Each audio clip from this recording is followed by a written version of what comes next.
नमस्कार, आपण पाहत आहात ताजा हालात न्यूज लाईव्ह। आज देगलूरमध्ये भारतीय जनता पक्षाच्या वतीने भव्य जनसंवाद सभा उत्साहात पार पडली।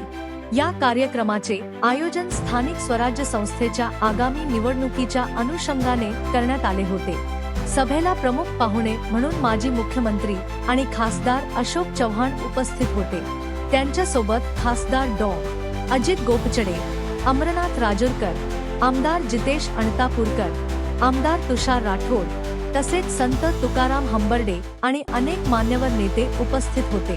या जनसंवाद सभेला मोठ्या संख्येने नागरिक आणि कार्यकर्त्यांनी उत्स्फूर्त प्रतिसाद दिला।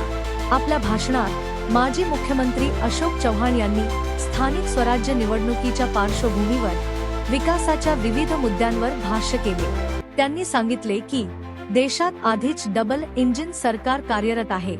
केंद्रात आणि राज्यात दोन्ही ठिकाणी भाजपा सत्तेत आहे।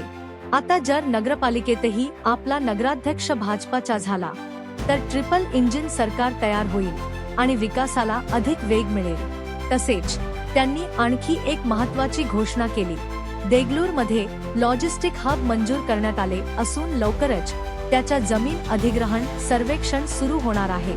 या प्रकल्पामुळे स्थानिक तरुणांना रोजगाराच्या मोठ्या संधी उपलब्ध होतील असंही त्यांनी स्पष्ट केलं। सभेच्या शेवटी सर्व मान्यवरांनी नागरिकांना आवाहन केलं की विकास आणि स्थिरतेसाठी स्थानिक निवडणुकीत भाजपा उमेदवारांना समर्थन द्यावं। ताजा हालात न्यूज ब्युरो, नांदेड।